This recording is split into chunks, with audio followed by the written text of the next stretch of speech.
స్వర్ణమంజరి నది ఒడ్డున ఉన్న అందమైన గ్రామంలో తెల్లవారుజామునే సందడి మొదలవుతుంది. కానీ ఆ రోజు కాలేదు. ఎందుకంటే అది వర్షాకాలం. ఆకాశం మబ్బులతో నిండిపోయి ఉంది. నది ఒడ్డున సత్యం మరియు శివం అనే ఇద్దరు స్నేహితులు నిలబడి మాట్లాడుకుంటూ ఉన్నారు. సత్యం, ఈరోజు గాలి చూస్తుంటే మధ్యాహ్నానికి వర్షం మొదలవుతుందేమో. మళ్ళీ ఆగేట్టు లేదు. అందుకే త్వరగా వల వేయాలి. చేపలు బాగా పడితే సాయంత్రానికల్లా సుందరానికి ఇచ్చేద్దాం. వాడు సంతలో అమ్మి డబ్బు అందచేస్తాడు అని మాట్లాడుకుంటూ ఇద్దరూ నవ్వుకుంటూ వలను నీటిలో విసిరారు. ఇది వారి దినచర్య. వల వేసిన కొద్దిసేపటికి శివంకి ఎందుకో వల బరువెక్కినట్లు అనిపించింది. రే సత్యం, రారా ఇలా, లాగు లాగు, ఈరోజు వల బరువెక్కిందిరా అంటూ ఇద్దరు బలంగా లాగారు. వల నిండా పెద్ద పెద్ద చేపలు మెరుస్తూ ఉన్నాయి. సత్యం, చేపలు చాలా తాజాగా ఉన్నాయిరా. అందులోనూ అరుదైన రకం. ఈరోజు నీ తమ్ముడు మంచి ధరిస్తాడేమో. ధర ఎంత ఇచ్చినా పర్లేదురా. వాడి వ్యాపారం బాగా నడిస్తే అదే నాకు ఆనందం. వాడు బాగుండడం కంటే నాకింకేం కావాలి అని నవ్వుతూ బదులిచ్చాడు. నువ్వు నిజంగా అమాయకుడివిరా సత్యం. ఎందుకురా? ఏం లేదులే, పద అని ఏదో చెప్పబోయి మనసులోనే మాటను సమాధి చేసి ఆగిపోయాడు. ఆ తర్వాత ఇద్దరు చేపల బుట్టలు మోసుకుంటూ గ్రామ సంతకి చేరుకున్నారు. సంతలో సుందరం దుకాణం ముందు జనంతో కిటకిటలాడుతోంది. అయ్యా, అందరూ వరుసలో నిలబడండి, కొట్టుకోకండి, అందరికీ చేపలు దొరుకుతాయి అని సుందరం గట్టిగా చెప్తున్నాడు. ఇదంతా దూరం నుంచి సత్యం చూసి నవ్వుతూ ఉన్నాడు. సుందరం కూడా సత్యాన్ని చూసి నవ్వాడు. అన్నా, వచ్చావా అంటూ వీళ్ళ దగ్గరికొచ్చాడు. ఇప్పుడే వచ్చానులేరా. అన్నట్టు ఈరోజు మంచి చేపలు పడ్డాయి తెలుసా అంటూ చాలా సంతోషపడ్డాడు. సుందరం బుట్టలో చేపల్ని చూసి కూడా పెద్దగా స్పందించలేదు. మౌనంగా తూకం వేశాడు. అన్నా, కిలోకి 70 రూపాయలు పలుకుతుందన్నా. ఆ మాట వినగానే శివం ఆశ్చర్యపోయాడు. 70 రూపాయలా? బయట 200లకు అమ్ముతున్నారు. నువ్వేంటి సుందరం ఇలా మాట్లాడుతున్నావు? సుందరం వెంటనే నవ్వాడు. శివన్నా, నేను మా అన్నతో మాట్లాడుతున్నాను. నీకు కావాలంటే చెప్పు, ఎక్కువ ఇస్తాను. నేను మా అన్నకి ఎంత ఇవ్వాలో నా ఇష్టం. అయినా మా అన్నని నేను మోసం చేస్తానా అంటూ కారాఖండిగా మాట్లాడాడు. సత్యం మాత్రం పర్లేదురా, నువ్వు చెప్పిందే ఇవ్వు, దానికి గొడవెందుకు అని తమ్ముడిచ్చిన డబ్బు తీసుకుని వెళ్ళిపోయాడు. వాళ్ళు వెళ్లిన 5 నిమిషాలకి ఒక పట్టణం వ్యక్తి వచ్చాడు. అన్నా, మంచి చేపలు కావాలి. ఇవే ఇవే తాజా చేపలు, ఇప్పుడే వచ్చాయి. కిలో 250 అంటూ వ్యాపారం మాట్లాడుతూ ఉంటే దూరం నుంచి ఆ మాట విన్న శివం ఆగిపోయాడు. సత్యం, విన్నావా? ఏమైందిరా? మీ తమ్ముడు నీకిచ్చింది 70, అమ్మేదేమో 250. వాడు నిన్ను మోసం చేస్తున్నాడ్రా.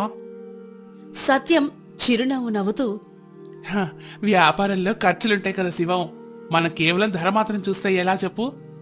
ఖర్చులుంటాయిరా, కాని ఇంత మోసం ఉండదు అని స్నేహితుడితో చెప్పిన సత్యం ఆ మాటను పట్టించుకోలేదు. ఆ రాత్రి సుందరం ఇంట్లో తన భార్య నాగమణి డబ్బులు లెక్కబెడుతోంది. ఈరోజు లాభమెంతా? 16,000 దాటింది. నీ అన్నకి ఎంతిచ్చావు? 3,500. నాగమణి నవ్వింది. సుందరం కూడా నవ్వాడు. ఒక అమాయకుణ్ణి మోసం చేశాక తెలివి అనుకుని వెదవులు నవ్వి వెకిలి నవ్వది. ఇంకో పక్క సత్యం భార్యన్య సుగుణ ఏమో, ఏవండి, మీరిచ్చే చేపలకి మీ తమ్ముడిచ్చే డబ్బులకి అసలు సంబంధమే లేదండి, కాస్త ఎక్కువ అడగండి. ఏంటి సుగుణ, నువ్వు కూడా? మనం ఏమైనా పరాయోళ్ళమా? ఎక్కువ ఇవ్వమని గొడవ పడ్డానికి? వాడికి మిగిలితే మనకు కాక ఇంకెవరికిస్తాడు అంటూ తమ్ముణ్ణి వెనకేసుకుని వచ్చాడు. ఈయనక మారడు అని మనసులో అనుకుని తన పనిలో తాను పడిపోయింది. మరుసటి రోజు మళ్లీ నది ఒడ్డున శివం మౌనంగా వల వేస్తూ ఉన్నాడు. ఏంట్రా, ఈరోజేం మాట్లాడట్లేదు, ఏమైంది అని మామూలుగా అడిగాడు. ఒక ప్రశ్న అడుగుతాను. నీ తమ్ముడు నిన్ను మోసం చేస్తున్నాడని ఒకరోజు నీకు తెలిస్తే? ఆ మాటకి సత్యం నవ్వేశాడు. అలా జరగదు. జరిగితే? సరే, నువ్వు అడుగుతున్నావు కాబట్టి చెప్తున్నా. అప్పుడు వాడిని ద్వేషించను. ఎంతైనా వాడు నా తమ్ముడు కదా అనగానే శివం మౌనంగా తల ఊపి ఊరుకున్నాడు. ఇలా ఇద్దరు మాట్లాడుకుంటూ ఉండగానే ఆకాశంలో ఊరు వినిపించింది. కొన్ని చినుకులు పడ్డాయి. సత్యం పైకి చూసి, ఏంట్రా, ఈ వర్షాలు ఇప్పట్లో ఆగేలా లేదు? శివం దూరంగా నదిని చూశాడు. నీటి ప్రవాహం మెల్లగా పెరుగుతోంది. నది పోటు మీదరా సత్యం. ఇవాళ ఎక్కువ దూరం వెళ్ళొద్దు, ప్రవాహం పెరుగుతోంది అని చెప్పాడు. ఇద్దరు సరే అనుకుని పట్టిన చేపలతో ఇద్దరు సంతకు బయలుదేరారు. సంతలో జనాలు తక్కువయ్యారు. వర్షం కారణంగా కొనేవాళ్ళు కూడా తగ్గిపోయారు. సత్యం చేపల బుట్ట దించి, సుందరం చూడు, అరుదైన చేపలు దొరికాయిరా. సుందరం చేపల్ని చూసి, అన్నా, ఇవాళ ధర ఇంకా పడిపోయింది. అవునా, ఎంత? కిలోకి 50. శివం కోపంగా, నిన్న 70 అన్నావు, ఇవాళ 50రా. ఒక రోజులో ఏకంగా 20 తగ్గిందా?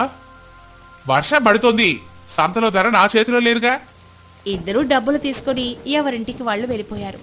శివం కోపం ప్రకృతి తీసుకుందేమో కాని ఆకాశం ఒక్కసారిగా చీకటిగా మారింది. గాలి వేగం పెరిగింది. ఉరుములు మెరుపులు. గ్రామాధికారి డప్పు కొట్టించాడు. అందరికీ తెలియజేయనిదేమనగా, ఎవరూ నది దగ్గరికి వెళ్ళొద్దు, భారీ వరదొచ్చే అవకాశం ఉంది. శివం వెంటనే సత్యం ఇంటికి పరిగెత్తాడు. సత్యం, సత్యం, రేపు చేపలకు వెళ్ళొద్దురా. సరేలేరా అంటూ ఇద్దరు కాసేపు ఆప్యాయంగా మాట్లాడుకున్నారు. తమ్ముడు చేసే మోసం శివ నాలుక మీద ఉంది కాని చెప్పడానికి సహించట్లేదు. ఇలా రోజులు గడుస్తున్నాయి. వర్షం మరింత ఉధృతమైంది. 2 రోజుల్లో వర్షం తగ్గుతుంది అనుకున్నారు. కాని ఇంకా పెరుగుతోంది. సంత మొత్తం నీట మునిగిపోయింది. గ్రామస్తులంతా ఒక్కచోట చేరారు. అయ్యయ్యో, ఇప్పుడు సరుకులు ఎక్కడ కొనాలండి? మేం పట్టుకునే చేపలు ఎక్కడమ్మాలి అని అందరూ మాట్లాడుకుంటూ ఉన్నారు. గ్రామాధికారి తనకి తోచిన సలహాలిస్తున్నాడు. అలాంటప్పుడు గొడుగేసుకుని సుందరం అక్కడికొచ్చాడు. ఇప్పట్లో వర్షం ఆగేలా లేదు. చేపలు అమ్మాలంటే నాకు అమ్మేయండి, కాకపోతే ధర తక్కువ. మామూలుగానే తక్కువ ఇస్తావు, ఇక ఇలాంటప్పుడు ఇప్పుడు మంచి ధర ఎలా ఇస్తావులే. నేను కొంచెం కష్టమైనా పట్నంకి వెళ్ళి అమ్ముకుంటా అని తన బుట్ట తీసుకుని శివం వెళ్ళిపోయాడు. సత్యం ఏం మాట్లాడలేకపోయాడు. ఒక పక్క తోడబుట్టినవాడు, ఇంకో పక్క ప్రాణ స్నేహితుడు. తర్వాత రోజు సత్యం చేపలు పట్టుకుని సుందరం దగ్గరికి వెళ్ళాడు. అన్నా, చేపలు పట్టుకొచ్చావా? సంత ఇలా అయిపోతుందని తెలియలేదురా. సుందరం బుట్టలో చేపలు చూసి, ఇంకో 2 గంటల్లో ఇవి పాడైపోతాయి, కిలోకి 30 రూపాయలు పలుకుతాయనుకుంటా. అనగానే సత్యం ఒక్కసారిగా దిగ్భ్రాంతిగా చూశాడు. 30 రూపాయలా? అవునన్నా, మరీ 30 అంటే కష్టం కదరా అని ఏదో చెప్పబోతుంటే నాగమణి కల్పించుకుంది. బావగారు, మా ఆయన కొనకపోతే ఈ చేపలెవరుకుంటారు? ఆలోచించండి అని చెప్పడంతో సత్యం ఏం మాట్లాడకుండా మౌనంగా తలదించుకున్నాడు. ఇంతలో అక్కడికి శివం వచ్చాడు. రే సత్యం, నువ్వు వీడికి అమ్మద్దు. వీడికి రక్త సంబంధం కాదురా, డబ్బు సంబంధం ముఖ్యం. నమ్మిన వాళ్ళని మోసం చేసి గొప్పగా భావించే రకం. నువ్వు నాతోరా అని చెప్పి తీసుకెళ్లిపోయాడు. శివం, ఏం చేద్దాంరా, పాడైపోతాయి. పాడైనా పర్లేదు, మన గౌరవం మాత్రం పాడవకూడదు. సత్యం బుట్టనెత్తుకున్నాడు. వెళ్ళండి వెళ్ళండి, సాయంత్రానికి మీరే తిరిగొస్తారు అని వెకిలి నవ్వు నవ్వాడు. అవన్నీ పట్టించుకోకుండా సత్యం శివం ఇద్దరు సత్యం ఇంటి దగ్గర కూర్చున్నారు. ఏవండి, ఈ ఊరి సంత ఒక్కటే ఉందా? బయట సంతలో అమ్ముకుందాం. అయిన వాళ్ళని గుడ్డిగా నమ్మితే ఇదే పరిస్థితి.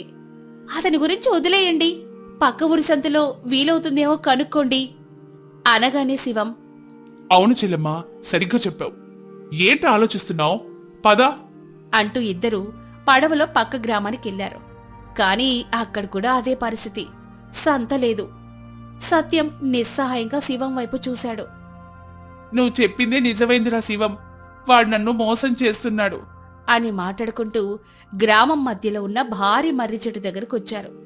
అలసిపోవడంతో ఇద్దరూ అక్కడ కూర్చున్నారు. పర్లేదురా, నువ్వు నిజం తెలుసుకున్నావు, అదే చాలు. శివం ఒక్కసారిగా ఆగిపోయాడు. ఆ చెట్టునే చూస్తూ, రే, మన సంత దొరికేసిందిరా. ఎక్కడా? శివం చెట్టు వైపు చూపించాడు. అదిగో అక్కడ. ఏంటి, చెట్టు మీద? అని ఆశ్చర్యంగా చూశాడు. అవునరా, నేల మీద సంత మునిగిపోయింది, చెట్టు మీద పెడదాం, ఖచ్చితంగా అందరికీ అనుకూలంగా ఉంటుంది. మరి ప్రజలెలా ఎక్కుతారా? మెట్లు కడదాంరా, తాళ్ళు కడదాం, వెదురు పలకతో అరుగులు కూడా కట్చేద్దాం అని మొత్తం వివరంగా చెప్పాడు. సత్యం కూడా ఒప్పుకున్నాడు. పెద్ద కొమ్మల మీద వెదురు వేదికలు, చుట్టూ తాళ్ల కంచెల మెట్ల ద్వారా పైకెళ్లే దారి. సంత పూర్తయిపోయింది. కిందేమో వరద ఉధృతంగా ప్రవహిస్తుంటే పైన మాత్రం ఒక కొత్త ప్రపంచమే సిద్ధమైంది. దానికి గ్రామ పెద్ద నవ్వుతూ, సత్యం, ఈ సంతను ప్రారంభించేది నువ్వే. నీకోసమే నీ స్నేహితుడి అద్భుతాన్ని సృష్టించాడురా. అనగానే సత్యం చాలా సంతోషించి శివం వైపు చూస్తూ మొదటి బుట్టను వేదిక మీద పెడతాడు. కాసేపటికే చెట్టు మొత్తం సందడిగా మారిపోయింది. ఈ కథ ద్వారా తెలుసుకున్న నీతి ఏంటంటే, ఒక్కోసారి రక్త సంబంధం కంటే స్నేహబంధం చాలా గొప్పది. అడవి తల్లి ఒడిలో ఉన్న ఒక చిన్న పాకలో రామయ్య జానకమ్మ దంపతులు నివసిస్తున్నారు. వారు చాలా పేదవారు.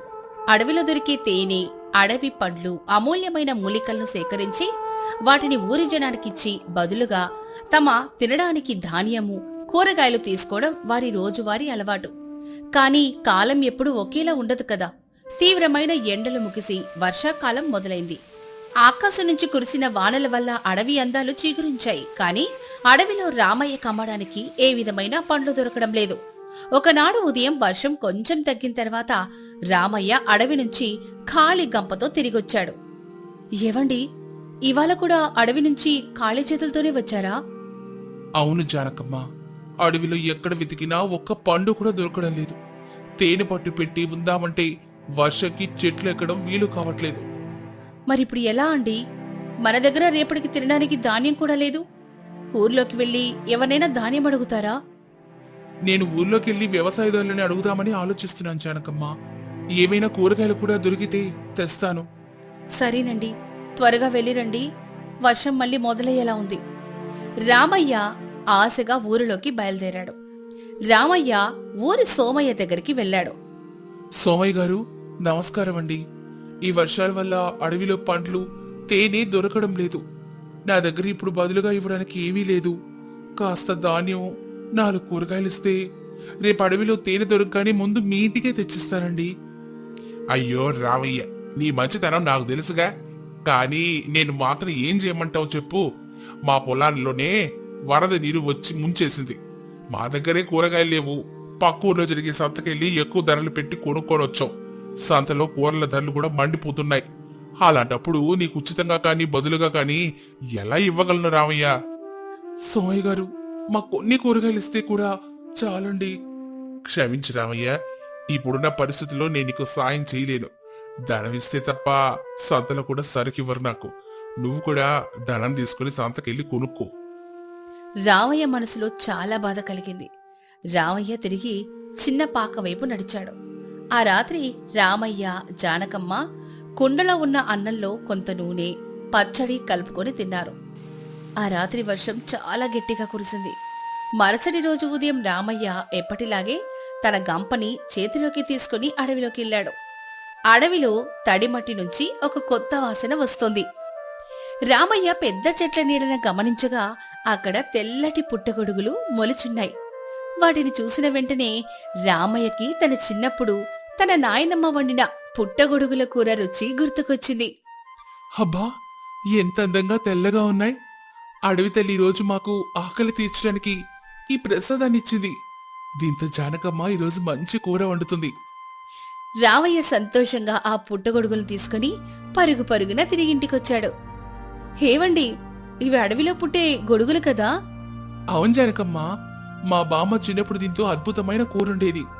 ఇవి చాలా నాణ్యమైనవి. నువ్వు వాటిని శుభ్రంగా కడిగి మా దగ్గరున్న మట్టి పాత్రలో వండు.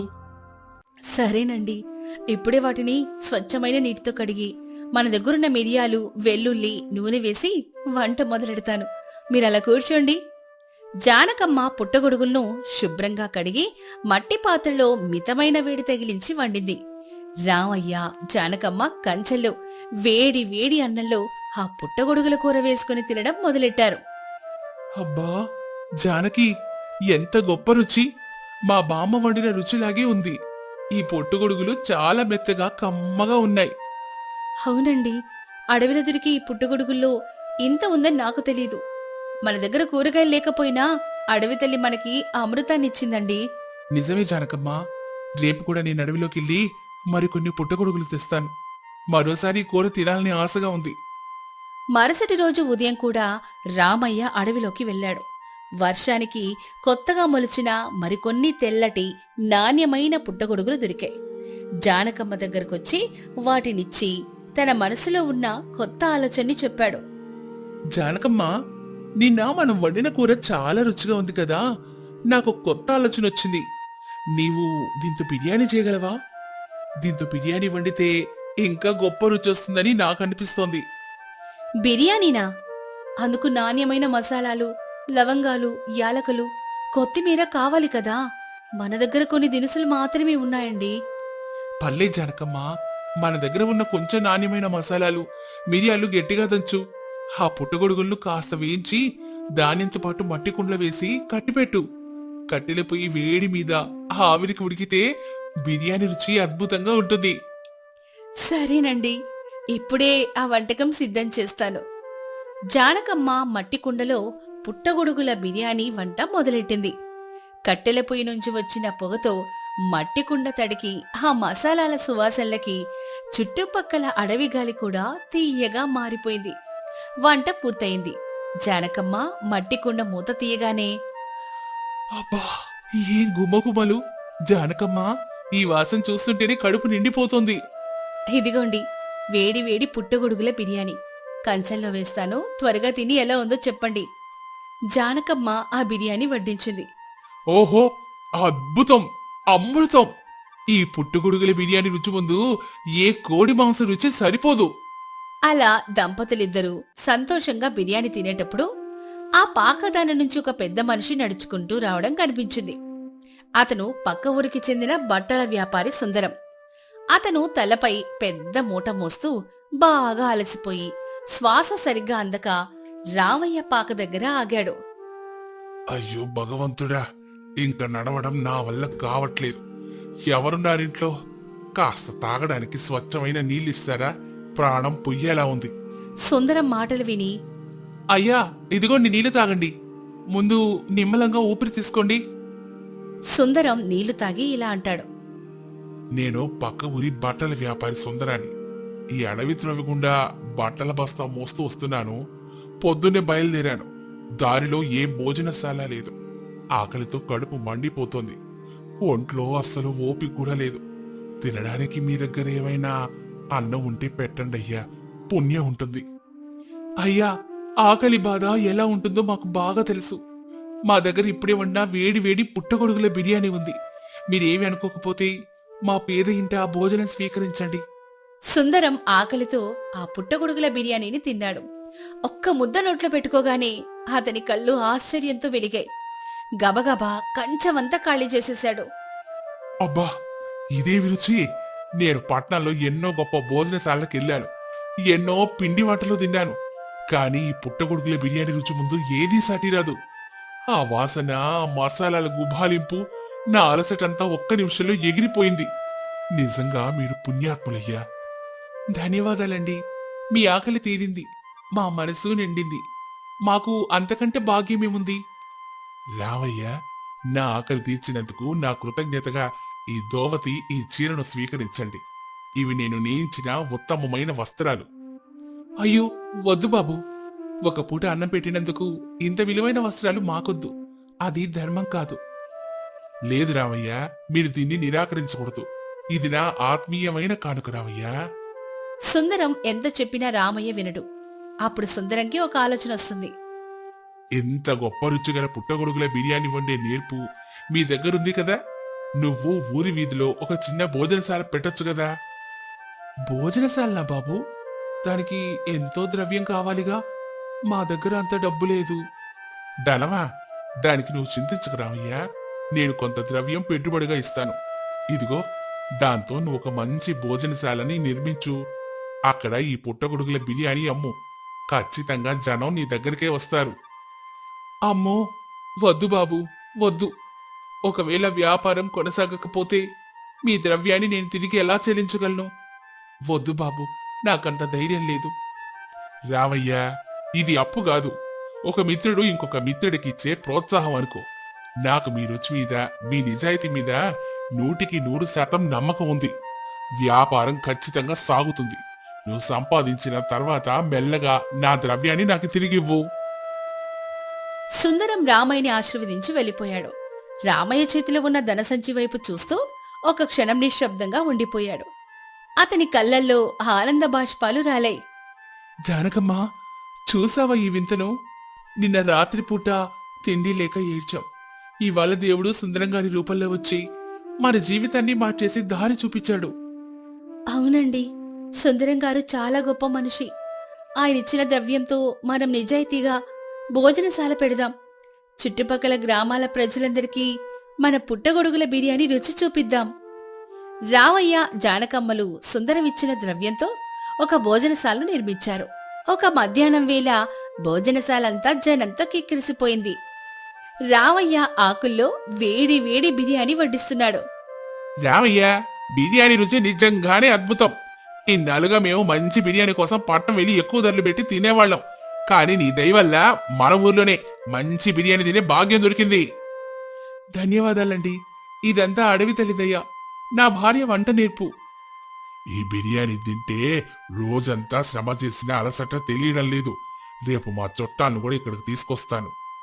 రోజులు గడిచే కొద్దీ రామయ్య కీర్తి చుట్టుపక్కల గ్రామాలకు వ్యాపించింది. రామయ్యకు అపారమైన ఆదాయం లభించింది.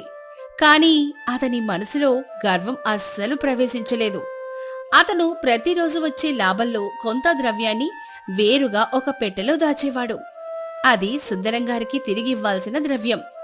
ఒక ఉదయం రామయ్య భోజనశాల ముందు ఒక గుర్రపు బండి ఆగింది. అందులో నుంచి సుందరం చిరునవ్వుతో కిందకు దిగాడు. భోజనశాల వైభవాన్ని, జనాన్ని చూసి అతని కళ్ళు సంతోషంతో నిండాయి. సుందరం గారు, రండి బాబు, రండి రండి. నీ రాక కోసం నా కళ్ళు 1000 కళ్ళతో నిరీక్షిస్తున్నాయి. మా జీవితంలో కొత్త వెలుగులు నింపిన మహానుభావులు మీరు. రామయ్య, ఎంతటి మార్పు!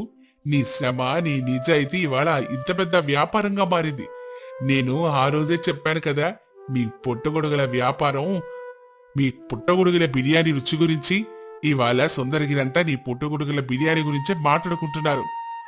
రండి సుందరం గారు, లోపలికి రండి. ఈరోజు మొదట వండే బిర్యానీ మీరే తినాలి. తప్పకుండా జానకమ్మ గారు. ఆ రుచి కోసమే కదా నేను ఈ దారిన మళ్ళీ వచ్చాను. జానకమ్మ చాలా రుచిగా పుట్టగొడుగుల బిర్యానీ చేసి సుందరం గారికి వడ్డించింది. సుందరం తృప్తిగా పుట్టగొడుగుల బిర్యానీ తిన్నాడు. భోజనం ముగిసిన తర్వాత రామయ్య లోపలికి వెళ్లి 500 వరహాల సంచితో పాటు అదనంగా 100 వరహాలను కలిపి సుందరం ముందు ఉంచాడు.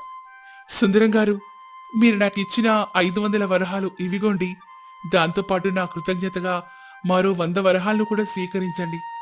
మీరు ఆ రోజు సాయం చేయకపోతే ఇవాళ మేము ఈ స్థితిలో ఉండేవాళ్ళం కాదు. రావయ్య, నీ నిజాయితీ నన్ను ముగ్ధుని చేసిందయ్యా. నేనిచ్చిన 500 వరహాలు మాత్రమే నేను తీసుకుంటాను. ఈ అదనపు 100 వరహాలు నాకొద్దు. దీన్ని నీ భోజనశాలను మరింత విస్తరించడానికి ఉపయోగించు. ఇలాంటి నిజాయితీ గలవారు లోకానికి ఎంతో ఆదర్శం. మీ దయ బాబు, మీ రుణం మేము ఎప్పటికీ మర్చిపోలేము. మిత్రమా, సహాయం అనేది కేవలం ద్రవ్యం ఇవ్వడం కాదు, సరైన వ్యక్తిని గుర్తించటం. నీ విజయంలో నా పాత్ర చాలా చిన్నది. నీ కష్టార్జితమే నిన్ను ఈ స్థాయికి తెచ్చింది. సంతోషంగా జీవించు. రామయ్య, జానకమ్మల కీర్తి ఆ గ్రామంలోనే కాకుండా పక్క ఊర్లలో కూడా చిరస్థాయిగా నిలిచిపోయింది.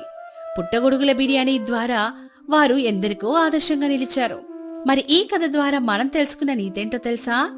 కష్టకాలంలో ధర్మబద్ధంగా, నిజాయితీగా కష్టపడే వారికి ప్రకృతి ఎప్పుడూ తోడుంటుంది. ఆకలితో ఉన్నవారికి అన్నం పెట్టడం కంటే గొప్ప పుణ్యకార్యమే లేదు. మన కష్టమే మనకు అసలైన ఐశ్వర్యాన్నిస్తుంది.